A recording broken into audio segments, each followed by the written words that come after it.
Morning મિત્રો, કેમ છો? આઈ હોપ તમે લોકો બધા મજામાં હશો અને નીટ એક્ઝામ માટેની તૈયારી બરોબર કરતા હશો. મિત્રો, આપણે એકમ 4 વનસ્પતિ દેહધર્મ વિદ્યા પ્લાન્ટ ફિઝિયોલોજીમાં પ્રકરણ નંબર 13 ઉચ્ચ કક્ષાની વનસ્પતિઓમાં પ્રકાશ સંશ્લેષણ ફોટોસિન્થેસિસ ઇન હાયર પ્લાન્ટ્સ નામનું જે ચેપ્ટર છે તેનો અભ્યાસ કરી રહ્યા છીએ અને આજે તેના પાર્ટ 2 ની અંદર પ્રકાશ સંશ્લેષણનો ઇતિહાસ અથવા તો પ્રકાશ સંશ્લેષણના અગત્યના પરિબળો માટે જે પણ પ્રારંભિક પ્રયોગો હતા એ પ્રારંભિક પ્રયોગોનો અભ્યાસ કરવાના છીએ. ખૂબ જ ધ્યાનથી ખૂબ જ ઝીણવટભર્યો આપણે અભ્યાસ કરીશું, કારણ કે નીટની દ્રષ્ટિએ પરીક્ષામાં સૌથી વધુ જો કોઈ પ્રશ્નો પૂછાતા હોય તો એમાંનો એક ભાગ જે છે પ્રશ્નોનો એ 100% ક્યાંથી પૂછાય છે તો એ અલગ અલગ પ્રયોગોમાંથી પૂછાય છે કે કેવા પ્રયોગો વડે પ્રકાશ સંશ્લેષણની ક્રિયાને સમજાવવામાં આવી. તો એના વિશે આજે આપણે વાત કરવાના છીએ. તો ચાલો મિત્રો આગળ વધીએ. તો મિત્રો, પ્રકાશ સંશ્લેષણનો ઇતિહાસ અને એના પ્રારંભિક પ્રયોગો અથવા તો પ્રાથમિક પ્રયોગો ક્યાં ક્યાં હતા, તો આપણે ઘણા બધા પ્રયોગો વિશે આજે વાત કરવાના છીએ. તો સૌ પ્રથમ જે પ્રયોગ કે જે આપણે અહીંયા ખાસ નોંધવો જોઈએ એ પ્રયોગ કયો છે? તો સૌથી પહેલો પ્રયોગ જે હતો એ હતો વેન હેલ્મુન્ડ નામના વૈજ્ઞાનિકે કરેલો. જે વેન હેલ્મુન્ડ નામના વૈજ્ઞાનિકે 1648માં આ પ્રયોગ કરેલો.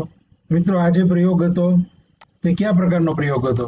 તો મિત્રો, આ પ્રયોગમાં એમણે સાબિત કર્યું કે વનસ્પતિ પોતાનો બધો જ ખોરાક પાણીમાંથી મેળવે છે. મતલબ કે પાણી જે છે એ વનસ્પતિના વિકાસ માટે અગત્યનું પરિબળ છે, જમીન નહીં. અને આગળના જે પણ આપણે ચેપ્ટર્સ જોયા છે તેની અંદર આપણે આ સાબિત પણ કરી દીધું છે કે પોષણ દ્રવ્યયુક્ત પાણીમાં તમે વનસ્પતિનો વિકાસ કરી શકો છો, જમીનની આવશ્યકતા નથી. ત્યારબાદ બીજો જે અગત્યનો પ્રયોગ છે એ છે સ્ટીફન હેલ્સ. મિત્રો, સ્ટીફન હેલ્સ જે છે તેમને ફાધર ઓફ પ્લાન્ટ ફિઝિયોલોજી એટલે કે વનસ્પતિ દેહધર્મ વિદ્યાના પિતા તરીકે પણ ઓળખવામાં આવે છે. અને 1727માં આ પ્રયોગ એમણે કરેલો. એમણે કીધું કે વનસ્પતિ તેના ખોરાકનો અમુક ભાગ હવામાંથી મેળવે છે અને પ્રકાશ આ પ્રક્રિયામાં અગત્યનો ભાગ ભજવે છે. ઓકે મિત્રો, એ વખતે પ્રકાશ પ્રક્રિયાઓ અને અંધકાર પ્રક્રિયાઓ જેવી પ્રકાશ સંશ્લેષણની પ્રક્રિયાઓ જાણીતી હતી નહીં. તેમ છતાં સ્ટીફન હેલ્સનું અવલોકન જે છે ખૂબ જ અગત્યનું રહ્યું કે જ્યાં એમણે કીધું કે વનસ્પતિ પ્રકાશ સંશ્લેષણની ક્રિયા દરમિયાન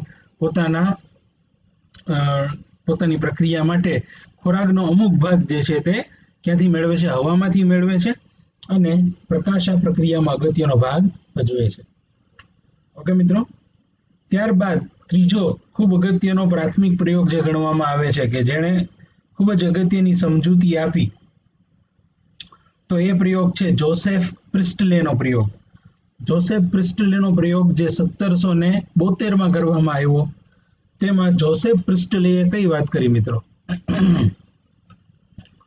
તો જોસેફ પ્રિસ્ટલેએ 1772માં કીધું કે લીલી વનસ્પતિઓ જે છે, ઓકે, હરિત દ્રવ્ય ધરાવતી જે વનસ્પતિઓ છે, આ લીલી વનસ્પતિઓ અશુદ્ધ હવાનું શુદ્ધિકરણ કરીને તેને શુદ્ધ હવામાં રૂપાંતરિત કરે છે. ઓકે મિત્રો, એમણે શું અવલોકન કર્યું? તો એમણે અવલોકન કર્યું કે જે લીલી વનસ્પતિઓ છે તેમાં ક્ષમતા છે કે તે અશુદ્ધ હવાનું શું કરે છે? શુદ્ધિકરણ કરે છે અને તેને શુદ્ધ હવામાં રૂપાંતરિત કરે છે. 1770માં પ્રિસ્ટલીએ વનસ્પતિની વૃદ્ધિ માટે હવાની જરૂરિયાત છે તે સાબિત કરતા શ્રેણીબદ્ધ પ્રયોગો કર્યા હતા. ઓકે મિત્રો, 1770માં આવા શ્રેણીબદ્ધ પ્રયોગો કર્યા હતા, જેમાંનો એક ખૂબ અગત્યનો પ્રયોગ અહીંયા દર્શાવેલો છે. આ જે પ્રિસ્ટલીનો પ્રયોગ છે એમાં એમણે શું કર્યું? તો એમણે અહીંયા એક બેલ જાર એટલે કે આ ઘંટ આકારનો જે જાર છે તેનો ઉપયોગ કરેલો, જેને બેલ જાર કહેવાય. આ બેલ જાર એક બંધ એવા બેલ જારનો ઉપયોગ કર્યો. એમણે એને શું કર્યું? તો તમે જોઈ શકો છો કે અહીંયા 4 અલગ અલગ પ્રકારના ચિત્ર તમને આપેલા છે, જેમાં 2 મુખ્ય પ્રક્રિયાઓ થતી જોવા મળે છે. તો સૌપ્રથમ તો આપણે સેટ એ અને સેટ બી મતલબ આકૃતિ એ અને આકૃતિ બી વિશે વાત કરીએ તો એમણે જોયું કે જ્યારે કોઈ બંધ બેલ જારની અંદર ઉંદર અને મીણબત્તીને રાખવામાં આવે છે ત્યારે શું થાય છે? તો ઉંદર દ્વારા શ્વસન ક્રિયા કરવામાં આવે છે। શું કરવામાં આવે છે? ઉંદર દ્વારા શ્વસન ક્રિયા કરવામાં આવે છે અને મીણબત્તી દ્વારા દહન કરવામાં આવે છે। પરિણામ સ્વરૂપે બેલઝાડની અંદર રહેલી જે હવા છે એ હવા કેવી થઈ જાય છે? એ હવા કે જે વાતાવરણ છે તે દૂષિત થઈ જાય છે। ઓકે, પરિણામ સ્વરૂપે ઉંદર છે એ મૃત્યુ પામે છે। ઉંદરનું શું થઈ જાય છે? ઉંદર મૃત્યુ પામે છે અને મીણબત્તી પણ ઓલવાઈ જાય છે। ઓકે, તો આ તો થઈ પહેલી કન્ડિશન। ત્યારબાદ એમણે શું કર્યું? ત્યારબાદ એમણે જોયું કે આ બેલઝાડની અંદર મીણબત્તી અને ઉંદરની સાથે જો ચોક્કસ રીતે ફુદીનાનો છોડ એટલે કે મિન્ટ પ્લાન્ટને રાખવામાં આવે અને આ ત્રણેય વસ્તુને એરટાઇટ એવા બેલઝાડની અંદર મૂકી દેવામાં આવે તો જોવા મળે છે કે લાંબા સમય સુધી મીણબત્તી પણ સળગતી રહે છે અને ઉંદર પણ જીવંત અવસ્થામાં સચવાઈ રહે છે।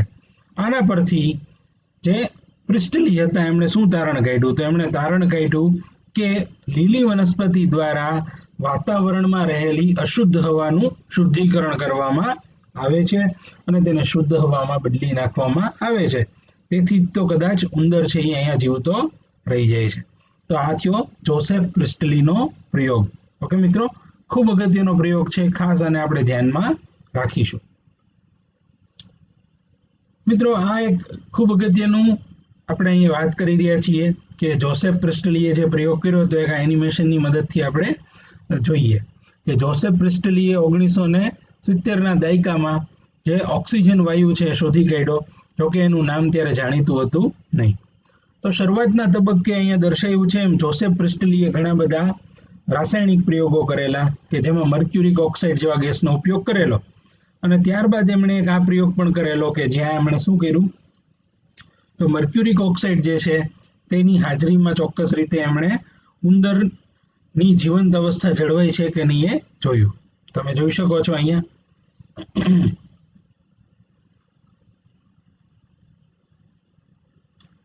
તો મર્ક્યુરિક ઓક્સાઇડ જે છે તે શું કરે છે? તો સતત એ ઓક્સિજન વાયુ મુક્ત કરે છે।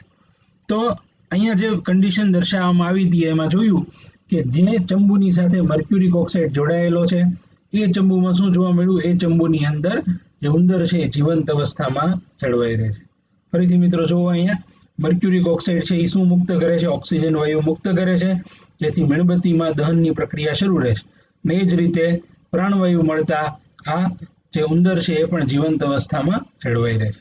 આમ જોસેફ પ્રિસ્ટલીએ એક ચોક્કસ પ્રકારના વાયુની શોધ કરી અને ત્યારબાદ એમણે આ જ પ્રયોગમાં એમણે શું એક પરિવર્તન કર્યું? તો મર્ક્યુરિક ઓક્સાઇડની જગ્યાએ એમણે શું કરી દીધું? તો એમણે મિન્ટ પ્લાન્ટ એટલે કે ફુદીનાનો છોડ લઈ લીધો। બાકી તમામ વસ્તુઓ સેમ રહી। તો અહીંયા શું જોવા મળ્યું કે મિન્ટ પ્લાન્ટ છે એ આ શુદ્ધ વાયુનો સ્ત્રોત બની ગયો અને એણે ઉંદરને જીવંત અવસ્થામાં જાળવી રાખ્યો। આમ ચોક્કસ રીતે એક શુદ્ધ વાયુના સ્વરૂપમાં ઓક્સિજનની હાજરી એ જોસેફ પ્રિસ્ટલીએ ચકાસી, જોકે તેનું નામ ઓક્સિજન ત્યારબાદ અમુક સમય પછી આપવામાં આવ્યું।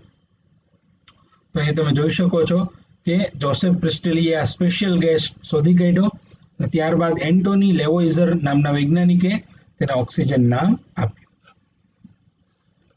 મિત્રો, ચોથો જે પ્રયોગ છે એ કયો છે? તો ફોર્થ એક્સપેરિમેન્ટ છે જે ખૂબ અગત્યનો છે કે જેણે આ સમગ્ર પ્રક્રિયા છે એને ખૂબ જ ક્લિયર કરી દીધી, ખૂબ જ આમાં સ્પષ્ટતા આપણને આપી। એ છે જ્હોન ઇન્જનહાઉસ નામના વૈજ્ઞાનિકનો પ્રયોગ કે જે 1779માં કરવામાં આવેલો। મિત્રો, જ્હોન ઇન્જનહાઉસ 1779માં એમણે કયો પ્રયોગ કર્યો? તો એમણે જે આગળ જોસેફ પ્રિસ્ટલીનો પ્રયોગ હતો એ પ્રયોગની પ્રાયોગિક સાબિતી લેબોરેટરીની અંદર ચોક્કસ પ્રકારના પ્રયોગ વડે આપી। ઓકે, કે જ્યાં એમણે વાયુના પરપોટાની હાજરી ચકાસી। તો જ્હોન ઇન્જનહાઉસે શું કર્યું? તો જ્હોન ઇન્જનહાઉસે લીલી વનસ્પતિ સૂર્યપ્રકાશની હાજરીમાં હવાનું શુદ્ધિકરણ કરે છે કે જ્યાં વનસ્પતિના લીલા પર્ણો અને પ્રકાંડ સૂર્યપ્રકાશની હાજરીમાં ઓક્સિજન વાયુ મુક્ત કરે છે અને અંધકારમાં CO2 વાયુ મુક્ત કરે છે એવું શોધી કાઢ્યું। તો એક ખૂબ સરળ અને ખૂબ જ નાનકડા એનિમેશનની મદદથી એ બતાવવાનો પ્રયત્ન કરેલો છે કે કઈ રીતે આ એક પાણી ભરેલું બીકર છે, તેની અંદર એક ફનેલ હેઠળ ચોક્કસ પ્રકારની એક જલીય વનસ્પતિ એક્વેટિક પ્લાન્ટને રાખવામાં આવેલું છે અને ત્યારબાદ શું કરવામાં આવે છે તો આના પર સૂર્યપ્રકાશ અથવા તો કોઈ પ્રકાશને આપાત કરવામાં આવે છે. તો જ્યારે આના પર કોઈ પ્રકાશ છે એનો આપાત થાય છે ત્યારે શું થશે મિત્રો તો પ્રકાશનો આપાત થતાં ચોક્કસ રીતે આમાં જે પણ પ્રકાશ સંશ્લેષણ છે એની ક્રિયા થાય છે ને એ દરમિયાન ઓક્સિજન વાયુના પરપોટા જે છે અહીંયા મુક્ત થાય છે, સપાટી સુધી આવે છે, જે દહનની ક્રિયા છે એને પણ જાળવી રાખે છે. તમે જોઈ શકો છો અહીંયા કે કઈ રીતે દહનની ક્રિયાને પણ એ જાળવી રાખે છે. તો જ્હોન ઇન્જનહાઉસે આ પ્રયોગ કરેલો, ખૂબ અગત્યનો પ્રયોગ. મિત્રો આ એક લાઈવ વિડીયો છે. આ વિડીયોની મદદથી જ્હોન ઇન્જનહાઉસનો પ્રયોગ અહીંયા દર્શાવવાનો પ્રયત્ન કરેલો છે. ખૂબ ધ્યાનથી આને આપણે જોઈએ.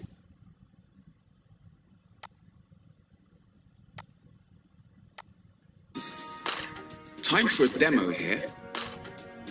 Here we have the aquatic plant named Kabomba. It's very fast at growing and particularly efficient at photosynthesizing. We're going to have a look at two things. First, the oxygen produced. If photosynthesis is happening, the gas collected in the tube over the last 30 minutes should be oxygen. If it is oxygen, it will relight this glowing splint.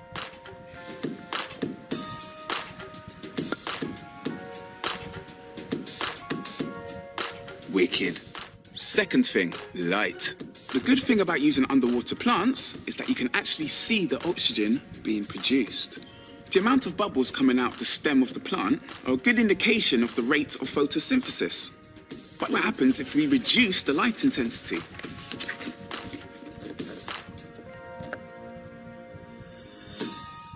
It's practically stopped. See, without light, photosynthesis can't happen. So you could imagine if you was to put this in a pitch black room, there would be no photosynthesis and hence no bubbles being released. So for photosynthesis to happen, we need water, carbon dioxide, chlorophyll and light. Okay મિત્રો, તો ખૂબ ઝડપથી અને ખૂબ સરસ રીતે આ પ્રયોગમાં તમે જોઈ શકો છો કે દર્શાવવામાં આવ્યું કે કઈ રીતે પ્રકાશ, ઓક્સિજન વાયુ અને આ બધા જે અગત્યના ઘટકો છે અહીંયા કઈ રીતે કામ કરતા હોય છે. તો એક ચોક્કસ પ્રકારનો એક અહીંયા એક્વેટિક પ્લાન્ટ જલીય વનસ્પતિ લેવામાં આવેલી હતી અને તેની અંદરથી કઈ રીતે ઓક્સિજનના પરપોટા મુક્ત થાય છે જોયું હતું અને અંધકાર કરી દેતા કઈ રીતે પરપોટાનો દર છે એ પણ ઘટે છે એ પણ આપણે અહીંયા ચોક્કસ રીતે જોઈ શક્યા મિત્રો. ફરીથી એકવાર આને આપણે જોઈએ. Time for a demo here. Here we have the aquatic plant named Kabomba. It's very તો આ રીતે અહીંયા શું કરેલું છે મિત્રો તો કબંબા નામનો એક પ્લાન્ટ છે લેવામાં આવેલો છે અને આ જે કબંબા નામનો પ્લાન્ટ છે મિત્રો તે ચોક્કસ રીતે પ્રકાશ સંશ્લેષણનો ખૂબ ઊંચો દર દર્શાવે છે અને આ ઊંચા દરને લીધે મોટા પ્રમાણમાં ઓક્સિજન વાયુ અહીંયા મુક્ત થયો છે પ્રકાશ પ્રક્રિયામાં અને આ ઓક્સિજન વાયુ જે છે તે આ સિરિંજની અંદર આ સિરિંજની અંદર એકત્રિત થયેલો છે. ત્યારબાદ શું કરવામાં આવે છે તો એક દિવાસળી કે જેને ઓલવી નાખેલી છે પરંતુ ફરી એની અંદર હજી પ્રજ્વલિત થવાની ક્ષમતા છે, આવી દિવાસળીને જો સિરિંજની અંદર રાખવામાં આવે તો ફરીથી એ સળગી ઉઠે છે. જે શું દર્શાવે છે તો એ ચોક્કસ રીતે દર્શાવે છે કે ત્યાં ઓક્સિજન વાયુની હાજરી છે. Time for a demo here. Here we have the aquatic plant named Kabomba. It's very fast at growing and particularly efficient at photosynthesizing. We're going to have a look at two things. First, the oxygen produced. If photosynthesis is happening, the gas collected in the tube over the last 30 minutes should be oxygen. If it is oxygen, it will relight this glowing splint.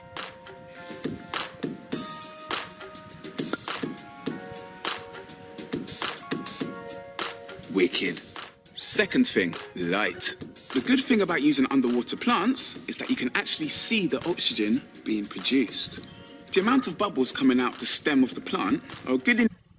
તો તમે જોઈ શકો છો અહીંયા કે કઈ રીતે એક અંડરવોટર પ્લાન્ટ લેવામાં આવેલો છે, જલીય વનસ્પતિ લેવામાં આવી છે અને પ્રકાશની હાજરીમાં તેમાં કઈ રીતે પરપોટાઓ જે છે ઉત્પન્ન થઈ રહ્યા છે અહીંયા દર્શાવેલું છે મિત્રો.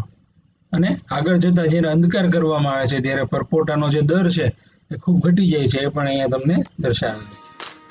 Time for a demo here. Two things. First, the oxygen in the tube over the last 30 minutes should be oxygen. If it is oxygen, it will relight this glowing splint.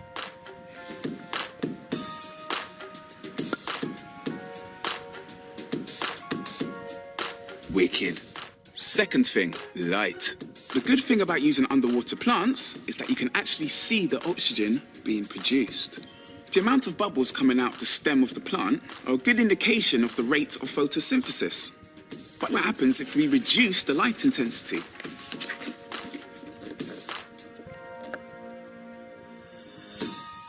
It's practically stopped. See, without light, photosynthesis.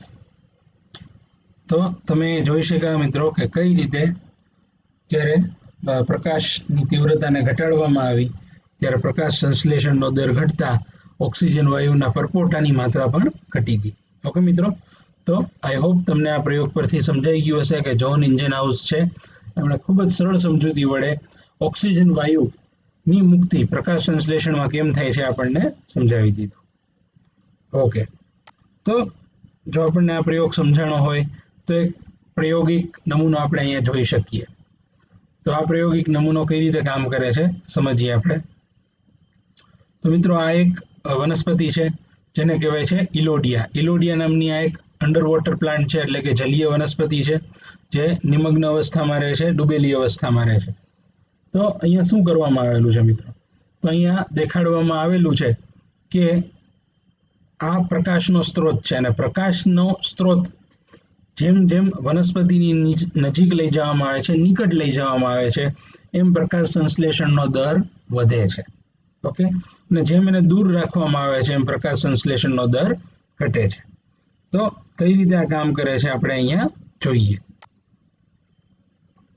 અને તેના આધારે આપણે પ્રકાશ સંશ્લેષણનો દર માપી શકીએ. Okay મિત્રો, તો તમે અહીંયા જુઓ કે આપણે આને ખૂબ જ દૂરના અંતરે રાખેલું છે વનસ્પતિથી અને આપણે જોઈએ તો જે પરપોટાની માત્રા છે 1 મિનિટની અંદર કેટલી થાય છે તે આપણે અહીંયા કાઉન્ટ કરી શકીએ સમયની મદદ વડે. ઓકે, તો કેટલા પરપોટા અહીંથી મુક્ત થયા તે આપણે આ રીતે અહીંયા કાઉન્ટ કરી શકીએ કે કેટલા પરપોટા અહીંયા જે છે મુક્ત થયા છે. તો તેની મદદ વડે આપણે આખી આ પ્રક્રિયાને સમજી શકીએ. પરંતુ જેવું તમે શું કરો છો અને અત્યંત નજીક લઈ જાઓ છો, ઓકે, વધુમાં વધુ આટલું નજીક આપણે એને લઈ જઈ શકીએ તો આ કિસ્સાની અંદર જો આપણે જોઈએ તો પરપોટાની સંખ્યા તમે જોઈ શકો છો કે બહુ મોટી માત્રામાં પરપોટા છે મુક્ત થઈ રહ્યા છે.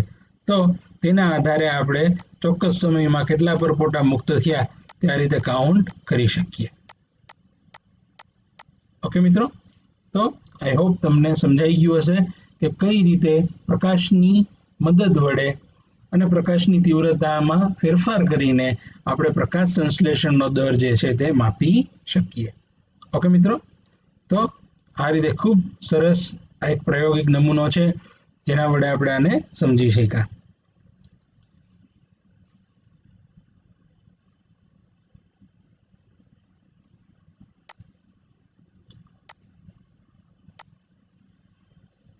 તો આમ આપણે જોયું કે કઈ રીતે ચોક્કસ રીતે ઇન્જિન હાઉસનો જે પ્રયોગ હતો તેણે એક પાયાનો પથ્થર તમે કહી શકો કે જેણે સમગ્ર પ્રકાશ સંશ્લેષણની ક્રિયામાં ઓક્સિજન વાયુ જે છે તેની મુક્તિ વિશે સમજણ આપી. ત્યારબાદના કયા પ્રયોગો છે કે જેને આપણે પ્રારંભિક પ્રયોગો તરીકે ગણી શકીએ? તો ત્યારબાદનો જે પ્રયોગ છે એ છે જીન સેનેબિયર નામના વૈજ્ઞાનિકે કરેલો પ્રયોગ જે 1782માં કરવામાં આવેલો. તેમણે કીધેલું કે વનસ્પતિ છે તે સૂર્યપ્રકાશની હાજરીમાં કાર્બન ડાયોક્સાઇડ શોષે છે અને ઓક્સિજન વાયુ મુક્ત કરે છે.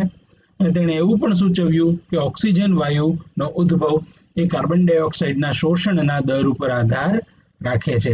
કારણ કે તમે જાણો છો એમ જે સ્ટોમાટા એટલે કે વાયુરંધ્રો છે એના ખુલવા અને બંધ થવાનો દર છે તે આના પર આધારિત છે. ઓકે મિત્રો, ત્યારબાદ નિકોલસ ડી સાઉઝર નામના વૈજ્ઞાનિક જે છે તેમણે શું સૂચવ્યું? એમણે કયો પ્રયોગ કર્યો? તો એમણે પ્રયોગ કર્યો કે જ્યાં સૂચવવામાં આવ્યું કે પ્રકાશ સંશ્લેષણની ક્રિયામાં પાણીનું મહત્વ ખૂબ છે. એમણે કીધું કે શોષ એટલે કે પાણી જે છે પાણી દ્વારા મુક્ત થતો ઓક્સિજન જે છે, ઓકે, એ જેટલો માત્રામાં ઓક્સિજન વાયુ મુક્ત થયો હશે એટલી જ માત્રામાં કાર્બન ડાયોક્સાઇડનું શોષણ થયું હશે. મતલબ કે CO2 અને O2 આ બંનેનું અનુક્રમે મુક્તિ અને શોષણ, ઓકે, એ બંને એકબીજાના સમપ્રમાણમાં હોય છે. જેટલો CO2 શોષણ પામે એટલો જ ઓક્સિજન વાયુ મુક્ત થાય છે. ત્યારબાદ સાતમો પ્રયોગ ખૂબ અગત્યનો જુલિયસ રોબર્ટ મેયર નામના વૈજ્ઞાનિકે 1845માં કર્યો મિત્રો. એમણે કીધું કે પ્રકાશમાં રહેલ વિકિરણ ઉર્જા વનસ્પતિ દ્વારા રાસાયણિક ઉર્જામાં ફેરવાય છે અને આ રાસાયણિક ઉર્જા વનસ્પતિ તથા પ્રાણીઓ દ્વારા ઉપયોગમાં લેવાય છે. ઓકે, તો પ્રકાશમાં રહેલી જે પણ વિકિરણ ઉર્જા છે તે વનસ્પતિ દ્વારા રાસાયણિક ઉર્જામાં કાર્બનના બંધમાં સંગ્રહાય છે અને આ રાસાયણિક ઉર્જા પ્રાણીઓ એટલે કે ઉત્પાદકો અને ત્યારબાદ એના ઉપર આધારિત એવા બધા જ ઉપભોગીઓ દ્વારા ઉપયોગમાં લેવાય છે મિત્રો. ત્યારબાદનો જે પ્રયોગ હતો એ કયા વૈજ્ઞાનિકે કર્યો? તો લીલબિગ એટલે કે લિબિગ નામના વૈજ્ઞાનિકે 1845માં પ્રયોગ કર્યો કે જેમાં એમણે કીધું કે વનસ્પતિની અંદર પ્રકાશ સંશ્લેષણની ક્રિયાના અંતે જે શર્કરા કે કાર્બોદિત બને છે એ કાર્બોદિતમાં રહેલા કાર્બનનો જે મુખ્ય સ્ત્રોત છે બીજું કંઈ નહીં પરંતુ કાર્બનનો જે મુખ્ય સ્ત્રોત છે એ કાર્બન ડાયોક્સાઇડ છે. ઓકે, કાર્બનનો મુખ્ય સ્ત્રોત કયો છે? તો કાર્બન ડાયોક્સાઇડ. ત્યારબાદ નવમો જે પ્રયોગ હતો, જે ખૂબ અગત્યનો પ્રયોગ કે જેમણે પ્રકાશ સંશ્લેષણની ક્રિયા અને એની નિપજો વિશે આપણને માહિતી આપી, એ કયો પ્રયોગ હતો? તો મિત્રો જે નવમો પ્રયોગ છે એ કરવામાં આવેલો જુલિયસ વોન સેચ નામના વૈજ્ઞાનિક દ્વારા 1854માં. તમે જાણો છો આપણે જુલિયસ વોન ચેઝનો આની પહેલા પણ ઉલ્લેખ કરેલો છે. તો જુલિયસ વોન સેચ છે તેમણે જલ સંવર્ધન એટલે કે હાઇડ્રોપોનિક્સની પદ્ધતિ વિશે આપણને માહિતગાર કરેલા હતા. તો જુલિયસ વોન સેચ 1854માં એમણે કયો પ્રયોગ કર્યો? તો એમણે ચોક્કસ પ્રકારના પ્રયોગો કર્યા અને એના આધારે એમણે સમજાવ્યું કે વનસ્પતિઓમાં લીલા હરિત દ્રવ્ય એટલે કે જેને આપણે ક્લોરોફિલ અથવા તો ફોટોસિન્થેટિક પિગમેન્ટ કહીએ છીએ, એ લીલા હરિત દ્રવ્ય એ હરિતકણ નામની વિશિષ્ટ અંગિકામાં આવેલા હોય છે. આ હરિત દ્રવ્ય છે તે ગ્લુકોઝ ઉત્પન્ન કરે છે જે આગળ જતા સ્ટાર્ચ સ્વરૂપે પોલિમરાઇઝેશન પામીને સંગ્રહ પામે છે. ઓકે, આમ સ્ટાર્ચ જે છે તે પ્રકાશ સંશ્લેષણની પ્રથમ દૃશ્યમાન નિપજ ગણી શકાય, કારણ કે જેટલો પણ ગ્લુકોઝ ઉત્પન્ન થાય છે, આ દાખલા તરીકે કેલ્વિન ચક્ર એટલે કે જે અંધકાર તબક્કો છે દર્શાવેલો છે, આપણે આગળ જતા આના વિશે ભણવાના છીએ. તો અંધકાર તબક્કાની જે અંતિમ નિપજ છે એટલે કે પ્રકાશ સંશ્લેષણની ક્રિયાની અંતિમ નિપજ જે છે એ બીજું કંઈ નથી પરંતુ શું છે? આ ગ્લુકોઝ છે. આ ગ્લુકોઝ જે છે આગળ જતા ક્યાં સ્વરૂપે સંગ્રહ પામે છે? તો ગ્લુકોઝનો જે સંગ્રહ છે આગળ જતા સ્ટાર્ચ સ્વરૂપે થાય છે. તો આમ વનસ્પતિના દરેક કોષમાં મોટી માત્રામાં આવા શું આવેલા હોય છે? તો આ જે છે તેને આપણે કહીએ છીએ હરિતકણ. તમે મિત્રો જોઈ શકતા હશો અહીંયા આ એક માઇક્રોસ્કોપી દ્વારા લીધેલો ફોટોગ્રાફ છે, વિડીયો છે, જેમાં તમને હરિતકણ છે તે અહીંયા ચક્રીય ગતિમાં હોય તેવું જોવા મળે છે અને કોષરસીય ભ્રમણ કહેવાય છે. ત્યારબાદ એક એનિમેશનની મદદ વડે આ હરિત દ્રવ્યની અંદર જે એનું આધારક છે અને આધારકમાં આવેલા જે થાઇલેકોઇડ્સ, સિક્કાની થપ્પીની જેમ ગોઠવાયેલા જે થાઇલેકોઇડ્સ છે તેને અહીંયા દર્શાવેલા છે અને આ થાઇલેકોઇડ્સ જે છે તે પ્રકાશ પ્રક્રિયા કરી રહ્યા છે, જ્યારે એનું આધારક છે તેમાં અંધકાર પ્રક્રિયા થઈ રહી છે. તો આમ સ્ટાર્ચ એ પ્રકાશ સંશ્લેષણની પ્રથમ દૃશ્યમાન નિપજ છે એવું આપણને જુલિયસ વોન સેચ નામના વૈજ્ઞાનિકે સૂચવ્યું. વધુમાં 19મી સદીના મધ્યમાં એવું પણ સ્થાપિત થયું કે લીલી વનસ્પતિ CO2 અને H2O નો ઉપયોગ કરીને ખોરાક બનાવે છે અને આ દરમિયાન એક નિપજ તરીકે ઉપપેદાશ તરીકે ઓક્સિજન વાયુને મુક્ત કરે છે. એટલે કે CO2 plus H2O is equal to CH2O plus O2, મતલબ કે કાર્બોદિત અને ઓક્સિજન વાયુ. અને આ પ્રક્રિયા માટે ખૂબ જ અનિવાર્ય પરિબળ કયું બની ગયું? તો એ પરિબળ છે પ્રકાશ. ઓકે, CH2O તમે જાણો છો એમ બીજું કંઈ નથી પરંતુ એ કાર્બોદિતને સૂચવે છે. મિત્રો, જો તમે આટલી પ્રક્રિયાઓ અને આટલા પ્રયોગો વિશે સમજ્યા હો તો એક પ્રશ્ન ચોક્કસ તમારા મનમાં થવો જોઈએ કે પ્રકાશ સંશ્લેષણની ક્રિયા જે છે કે જ્યાં હાઇડ્રોજન કે જ્યાં H2O એટલે કે પાણી અને CO2 બંને એકબીજાની સાથે સંકળાય છે અને પ્રકાશની હાજરીમાં કાર્બનનું સ્થાપન થઈ તેમાંથી CH2O એટલે કાર્બોદિત બને છે અને ઓક્સિજન વાયુ મુક્ત થાય છે. પરંતુ એક પ્રશ્ન આપણને થવો જોઈએ કે CO2 હોય કે H2 હોય, CO2 હોય કે H2O હોય, આ બંનેની અંદર ઓક્સિજન તો આવેલો છે.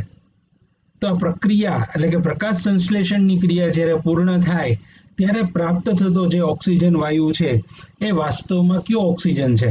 તે H2O સાથે રહેલો ઓક્સિજન છે કે કાર્બન ડાયોક્સાઇડ સાથે રહેલો ઓક્સિજન છે? ઓકે મિત્રો, તો તેને સમજવા માટે 1897 થી 1985 વચ્ચે CB વાન નીલ એટલે કે કોર્નેલિયસ વાન નીલ નામના વૈજ્ઞાનિકે ઘણા બધા સંખ્યાબંધ પ્રયોગો કર્યા. ઓકે, એમણે આ પ્રયોગો જે છે તે જાંબલી અને હરિત બેક્ટેરિયાની અંદર કરેલા, પ્રકાશ સંશ્લેષી બેક્ટેરિયાની અંદર કરેલા, કે જ્યાં એમણે સૂચવ્યું કે પ્રકાશ સંશ્લેષણની ક્રિયા થવા માટે પ્રકાશની હાજરી અનિવાર્ય છે.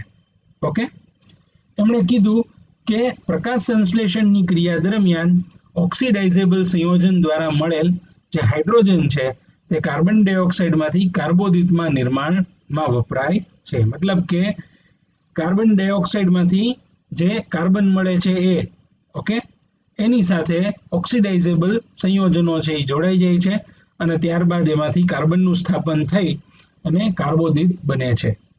ઓકે, આટલી વસ્તુ જે છે આપણને અહીંયા સમજાઈ ગઈ કે જે કોણે કીધેલી? તો જે આપણને CB વોન નીલ નામના વૈજ્ઞાનિકે સમજાવી. ત્યારબાદ શું થયું મિત્રો? તો ત્યારબાદ આ પ્રશ્ન ખૂબ લોકો વચ્ચે ચર્ચામાં આવ્યો કે વોન નીલે કીધું તો ખરા કે આ પ્રક્રિયા દરમિયાન CO2 અને H2O સંકળાય છે અને એમાંથી કાર્બોદિત બને છે, પરંતુ જે પ્રક્રિયાની ઉપનિપજ છે એટલે કે જે ઓક્સિજન છે, વાસ્તવમાં ઓક્સિજનનો સ્ત્રોત છે શું? તો આ પ્રયોગ અને આ વસ્તુ જે છે તેને આગળ લઈ જતા બીજા એક વૈજ્ઞાનિક કે જેમનું નામ છે હિલ, રોબર્ટ હિલ. તો રોબર્ટ હિલ નામના વૈજ્ઞાનિકે જે વાન નીલનું સમીકરણ હતું તેની અંદર સુધારો કર્યો. વાન નીલનું સમીકરણ આ હતું, તેની અંદર એમણે સુધારો કર્યો અને એમણે કીધું કે પ્રકાશ સંશ્લેષણની ક્રિયા દરમિયાન મુક્ત થતો જે ઓક્સિજન વાયુ છે એ ઓક્સિજન વાયુનો મુખ્ય સ્ત્રોત પ્રક્રિયામાં રહેલો પાણીનો અણુ છે, H2O છે, નહીં કે કાર્બન ડાયોક્સાઇડ. ઓકે મિત્રો, હું ફરીથી કહું છું, ખૂબ અગત્યનું. રોબર્ટ હિલે કોર્નેલિયસ વાન નીલ દ્વારા કરવામાં આવેલા પ્રયોગનો સુધારો કર્યો અને પરિણામ સ્વરૂપે એમણે સ્ટિલારિયા નામની વનસ્પતિની અંદર અભ્યાસ કરીને સૂચવ્યું કે પ્રકાશ સંશ્લેષણની ક્રિયા કે જેમાં કાર્બન ડાયોક્સાઇડ અને પાણીના અણુઓ એકબીજાની સાથે સંકળાય છે, ઓકે, CO2 and H2O, અને પ્રકાશની હાજરીમાં તેમાંથી કાર્બોદિત બને છે, ગ્લુકોઝ જેવા કાર્બોદિત બને છે અને ઓક્સિજન વાયુ મુક્ત થાય છે. તો આ ઓક્સિજન વાયુનો સ્ત્રોત શું છે? CO2 કે H2O? તો રોબર્ટ હિલે અહીંયા સમજાવ્યું એક પ્રયોગ વડે કે આ પ્રક્રિયામાં મુક્ત થતો જે ઓક્સિજન છે તેનો મુખ્ય સ્ત્રોત તો H2O છે એટલે કે પાણીના અણુઓ છે. ઓકે, આગળ જતા જ્યારે પ્રકાશ પ્રક્રિયા વિશે આપણે સમજશું ત્યારે તમને વધારે આ ક્લિયર થઈ જશે, વધારે આની સમજણ મળશે. પરંતુ હાલ તુરંત આપણે સમજીએ કે હિલે કયા પ્રકારનો પ્રયોગ કરેલો હતો કે જેનાથી આપણને આ હિલ રિએક્શન મળ્યું, હિલ સમીકરણ મળ્યું. તો એમણે કીધું, એમણે આ પ્રશ્નનો જવાબ શોધ્યો કે પ્રકાશ સંશ્લેષણની ક્રિયા દરમિયાન જે ઓક્સિજન વાયુ મુક્તિ પામે છે તેનો મૂળ સ્ત્રોત શું છે? તો એમણે બે પ્રયોગો અહીંયા કર્યા. શું કર્યું એમણે? તો આ પ્રક્રિયામાં તેમણે રેડિયો એક્ટિવ આઇસોટોપનો ઉપયોગ કર્યો. શેનો ઉપયોગ કર્યો મિત્રો? રેડિયો એક્ટિવ આઇસોટોપ, જે ઓક્સિજન 18 છે, ઓક્સિજનનો રેડિયો એક્ટિવ આઇસોટોપ એટલે કે સમઘટક. ઓકે, રેડિયો એક્ટિવ સમઘટક જે છે એ કયો છે? ઓક્સિજન 18. ઓકે, તો એમણે સૌપ્રથમ તો ઓક્સિજન 18 એટલે કે રેડિયો એક્ટિવ ઓક્સિજન ધરાવતો કાર્બન ડાયોક્સાઇડ વાયુ તૈયાર કર્યો. ઓકે, અને બીજા એક પ્રયોગમાં એમણે શું કર્યું? તો એમણે રેડિયો એક્ટિવ ઓક્સિજન ધરાવતો પાણીનો અણુ તૈયાર કર્યો, H2O. ઓકે, તો તમે જોઈ શકો છો. તો પહેલો પ્રયોગ છે એમાં શું કર્યું, એમાં H2O માં તમને દેખાય છે કે અહીંયા ઓક્સિજન જે છે તે કેવો છે, રેડિયો એક્ટિવ છે, જ્યારે કાર્બન ડાયોક્સાઇડ છે તે કેવો છે, નોર્મલ છે, સામાન્ય છે. જ્યારે એક્સપેરિમેન્ટ 2 માં શું છે, તો અહીંયા H2O જે છે તે સામાન્ય છે, જ્યારે કાર્બન ડાયોક્સાઇડ કેવો છે, તે રેડિયો એક્ટિવ ઓક્સિજન 18 વડે લેબલ કરેલો છે. મિત્રો આ ક્રિયાને લેબલિંગ કહેવાય છે. ઇન શોર્ટ, પ્રયોગ 1 એક્સપેરિમેન્ટ 1 માં એમણે લેબલ કરેલો H2O નો અણુ અને અનલેબલ્ડ કાર્બન ડાયોક્સાઇડનો અણુ લીધો, જ્યારે પ્રયોગ 2 માં એમણે લેબલ કરેલો CO2 નો અણુ અને અનલેબલ એટલે કે લેબલ કર્યા વગરનો એવો H2O નો અણુ લીધો અને પ્રકાશ સંશ્લેષણની ક્રિયા થવા દીધી પ્રકાશની હાજરીમાં. આ ક્રિયાના અંતે એમણે મુક્ત થતા ઓક્સિજનની રેડિયો એક્ટિવિટી ચકાસી જોઈ. તો અહીંયા એમણે જોયું કે પ્રયોગ 1 કે જેની અંદર રેડિયો એક્ટિવ ઓક્સિજન વાળો H2O નો અણુ લીધેલો હતો, તેમાં મુક્ત થયેલા ઓક્સિજનની અંદર રેડિયો એક્ટિવિટી જોવા મળેલી. શેમાં? મુક્ત થયેલા ઓક્સિજનની અંદર રેડિયો એક્ટિવિટી જોવા મળેલી. જ્યારે પ્રયોગ 2 હતો કે જેની અંદર રેડિયો એક્ટિવ ઓક્સિજન ધરાવતો CO2 નો અણુ ઉપયોગમાં લીધો હતો, તેની અંદર મુક્ત થયેલા ઓક્સિજનમાં રેડિયો એક્ટિવિટી જોવા મળી નહીં. તો આના આધારે શું તારણ નીકળી શકે? તો આના આધારે જે તારણ નીકળ્યું એવું હતું કે પ્રકાશ સંશ્લેષણની ક્રિયા દરમિયાન મુક્ત થતો ઓક્સિજન વાયુ જે છે તેનો મૂળ સ્ત્રોત બીજું કાંઈ નહીં પરંતુ પાણીનો અણુ છે. કારણ કે અહીંયા ચોક્કસ રીતે સાબિત થઈ ગયું.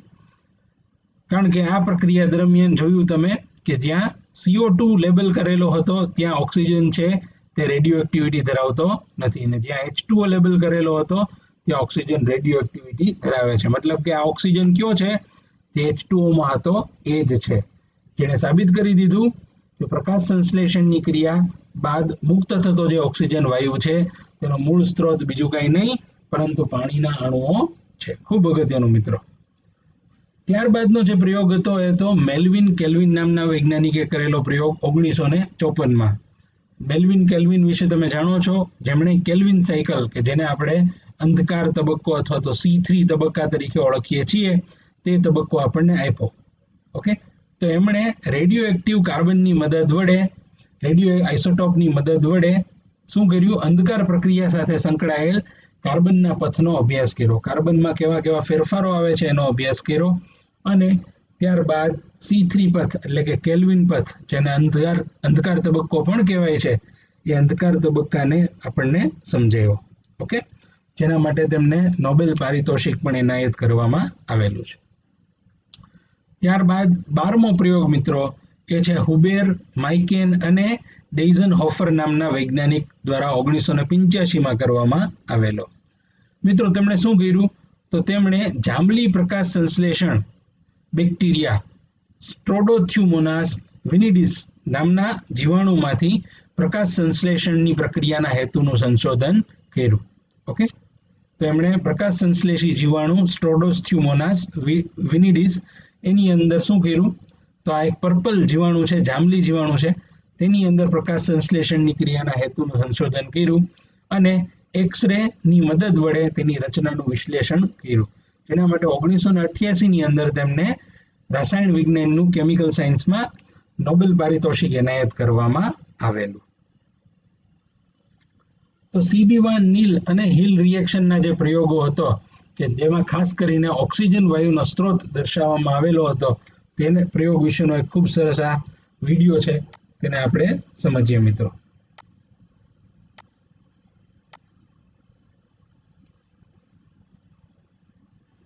In plants, water enters through the roots, while atmospheric carbon dioxide enters through openings in the leaves called stomata. Oxygen and water are released by the plant through these same openings. Photosynthesis takes place within the leaves in specialized organelles called chloroplasts. The basic process of photosynthesis can be summarized using the equation shown here. Carbon dioxide, water, and light energy combine to yield the products of sugar, oxygen, and water. Of course, knowing the reactants and products does not tell us the specific nature of the photosynthetic reactions that take place. For example, where does the oxygen that's released into the atmosphere by plants come from? Does it come from the carbon dioxide or from the water? This question was answered in the 1940s by Samuel Rubin and colleagues at UC Berkeley using isotopes of oxygen. The common isotope of oxygen is oxygen-16. By using the oxygen-18 heavy isotope of oxygen to label either the carbon dioxide or water reactants, the source of the oxygen released into the atmosphere can be determined. Let's begin by labeling the carbon dioxide reactant with the oxygen-18 isotope. Our data will consist of the O18-O16 isotope ratio measured in the evolved oxygen as compared to the starting ratio in the CO2 reactant, an unlabeled H2O. Note that not all of the CO2 will contain the heavy isotope. Now let's repeat the experiment by labeling the H2O reactant. Again, our data will consist of the O18-O16 isotope ratio measured in the evolved oxygen as compared to the starting ratio in the H2O reactant. What can we conclude from this experiment? Is the source of oxygen released by the plants derived from the carbon dioxide or water reactants? When CO2 was labeled with 18O, none of the oxygen released was labeled. However, when O18 labeled water was used as a reactant, the oxygen released was labeled with a heavy isotope.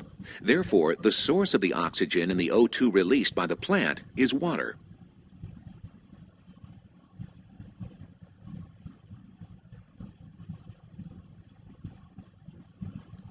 તો મિત્રો આપણે આ વસ્તુ ખાસ અહીંયા સમજાણી હશે કે કઈ રીતે પ્રકાશ સંશ્લેષણની ક્રિયામાં મુક્ત થતો જે ઓક્સિજન છે તેનો વાસ્તવિક સ્ત્રોત છે બીજું કંઈ નહીં પરંતુ પાણીના અણુઓ છે. ઓકે, ત્યારબાદ મિત્રો જે પ્રયોગ કરવામાં આવેલો હતો એ હતો 13મો પ્રયોગ. પાર્ક અને બિગિન્સ નામના વૈજ્ઞાનિકોએ 1964માં પ્રયોગ કર્યો. પાર્ક અને બિગિન્સ નામના વૈજ્ઞાનિકોએ શું જોયું અહીંયા? તો તેમણે પ્રકાશ સંશ્લેષણના સંકુલ માટે ક્વોન્ટોઝોમ નામનો શબ્દ આપ્યો કે જે ક્લોરોફિલના 230 અણુઓ બરાબર છે. મિત્રો આગળ જતા આપણે પ્રકાશ પ્રક્રિયા વિશે ભણવાના છીએ, જ્યાં આપણે વાત કરશું કે ક્વોન્ટોઝોમ બીજું કંઈ નથી પરંતુ એ પ્રકાશગ્રાહી સંકુલ છે, લાઇટ હાર્વેસ્ટિંગ કોમ્પ્લેક્સ છે કે જેની અંદર પ્રકાશ રંજક દ્રવ્યો આવેલા હોય છે અને એક સંકુલ તરીકે મોટા પ્રમાણમાં એ વિકિરણ ઉર્જાનું શોષણ કરે છે.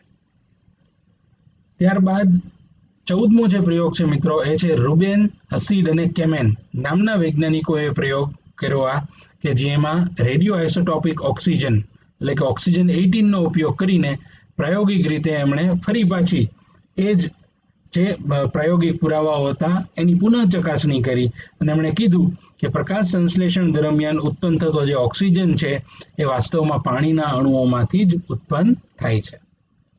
ત્યારબાદ 15મો પ્રયોગ જે કરવામાં આવ્યો એ હતો ઇમર્ઝન અને આર્નોલ્ડ દ્વારા કરવામાં આવેલો પ્રયોગ.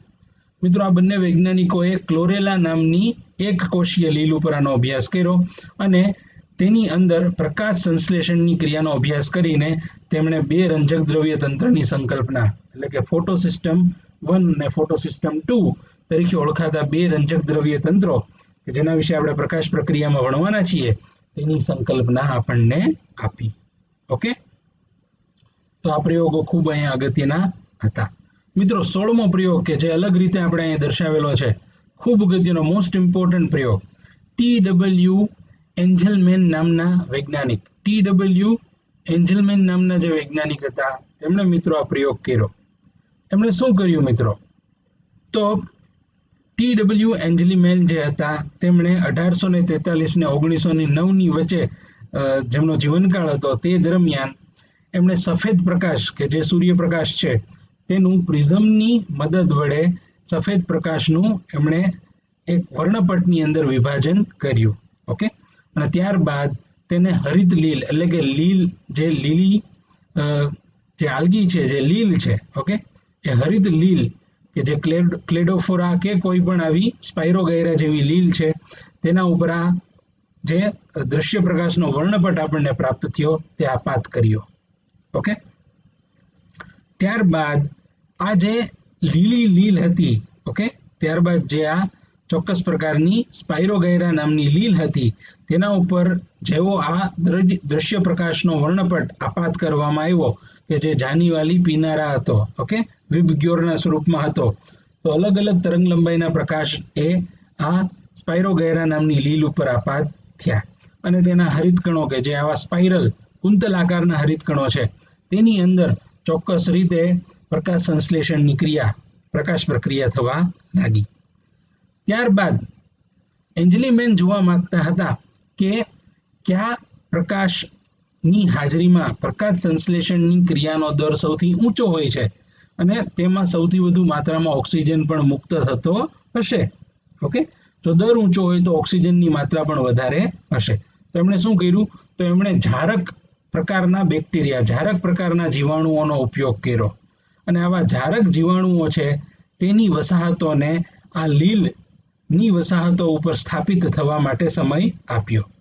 આ દરમિયાન એમણે જોયું કે જે ચોક્કસ પ્રકારનો વાદળી રંગનો પ્રકાશ છે, ઓકે, કયો પ્રકાશ? વાદળી રંગનો પ્રકાશ જે છે એ અને લાલ રંગનો પ્રકાશ જે છે તેમાં મહત્તમ પ્રમાણમાં જારક જીવાણુઓની વસાહતો જોવા મળી.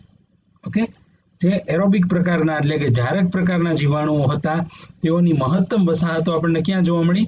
તો ચોક્કસ રીતે વાદળી રંગના પ્રકાશમાં અને એ જ રીતે અહીંયા તમે જુઓ છો એમ લાલ રંગના પ્રકાશમાં. જ્યારે લીલા અને પીળા રંગના પ્રકાશમાં ન્યૂનતમ આપણને વસાહતો જોવા મળી, જે ચોક્કસ રીતે દર્શાવે છે, કારણ કે આ જારક જીવાણુઓ છે કેવા હોય છે? તો આ જારક જીવાણુઓ છે તે ઓક્સિજન તરફ આકર્ષાતા હોય છે, જે ચોક્કસ રીતે દર્શાવે છે કે વાદળી રંગના પ્રકાશમાં પ્રકાશ સંશ્લેષણનો દર અને લાલ રંગના પ્રકાશમાં પ્રકાશ સંશ્લેષણનો દર ખૂબ ઊંચો હોય છે, કે જેથી વધુને વધુ ઓક્સિજન વાયુ મુક્ત થાય છે અને જ્યાં વધુ ઓક્સિજન વાયુ મુક્ત થાય છે ત્યાં વધારે વસાહતો જારક જીવાણુઓની સ્થપાય છે. તો એન્જલીમેનનો પ્રયોગ ખૂબ અગત્યનો કે જેણે આપણને જે દ્રશ્ય વર્ણપટ છે, ઓકે, જે વિઝિબલ લાઇટનો સ્પેક્ટ્રમ છે તેના આધારે પ્રકાશ સંશ્લેષણના દરમાં કેવા ફેરફારો આપે છે એ આપણને ચોક્કસ રીતે અહીંયા સમજાવી દીધું. તો આ સાથે મિત્રો આપણે 16 અલગ અલગ પ્રકારના પ્રયોગો વિશે આપણે વાત કરી લીધી કે જે ખૂબ જ અગત્યના છે અને આ એક ખૂબ જ સરસ એનિમેશન કે જેની મદદ વડે આપણે જે તમામ પ્રયોગો જોયા તેમાંના મોટા ભાગનાનો આપણે અહીંયા અભ્યાસ કરી શકીએ. ઓકે, તો એક ચોક્કસ પ્રકારની લેબોરેટરીનો પ્રયોગ છે જ્યાં આપણે અલગ અલગ વસ્તુઓનો અભ્યાસ કરશું. સૌ પ્રથમ તો આપણે જોઈએ કે પ્રકાશની તીવ્રતા. ઓકે, તો દાખલા તરીકે આપણે મહત્તમ પ્રકાશની તીવ્રતા આપીએ છીએ અને આ લેમ્પ જે છે તેને સ્વિચ ઓન કરીએ છીએ અને જે તાપમાન છે તે તાપમાનને આપણે શું કરીએ છીએ? તાપમાનને આપણે વધારી દઈએ છીએ. દાખલા તરીકે 40 ડિગ્રી સેલ્સિયસ સુધી આપણે તાપમાનને લઈ જઈએ છીએ.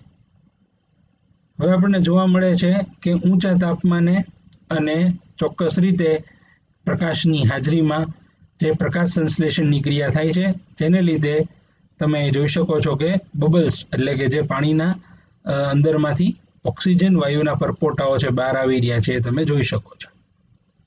બીજું, જો પ્રકાશની તીવ્રતાને મહત્તમ રાખીને આપણે તેની તરંગ લંબાઈ બદલીએ, દાખલા તરીકે એને લીલા રંગનો પ્રકાશ આપીએ, તો આપણે હમણાં જ જોયું કે લીલા રંગના પ્રકાશમાં પ્રકાશ સંશ્લેષણનો દર ન્યૂનતમ હોય છે, એટલે કે જે પરપોટાની ગતિ છે એ કેવી થઈ જાય છે? ધીમી પડી જાય છે.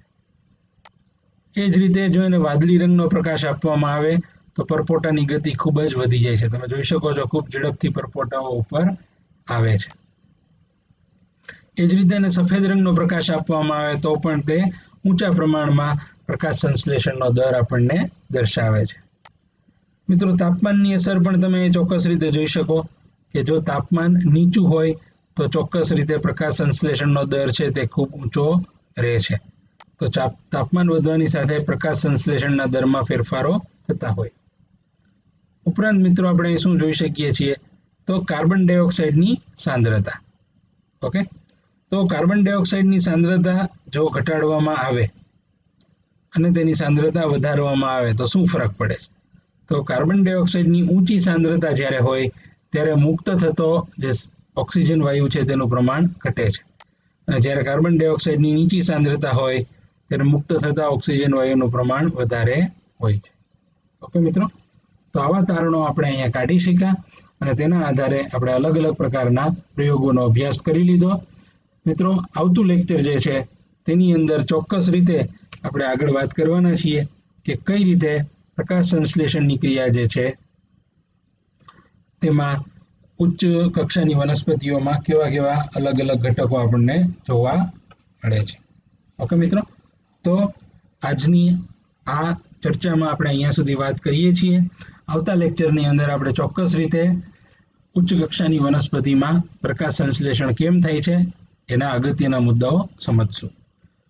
આપને કોઈ પણ પ્રકારનો ડાઉટ હોય, કોઈ પણ ક્વેશ્ચન હોય તો કોમેન્ટ સેક્શનની અંદર કોમેન્ટ કરીને પૂછી શકો છો. થેન્ક યુ, ધન્યવાદ. મિત્રો, આશા રાખું છું કે આપને બધી જ બાબતો સમજાઈ હશે. તેમ છતાં જો કોઈ પણ ડાઉટ હોય તો કોમેન્ટ સેક્શનની અંદર આપ પૂછી શકો છો. આ વિડીયોને ખૂબ જ ધ્યાનથી સમજજો અને please like, share and subscribe to my channel. Thank you.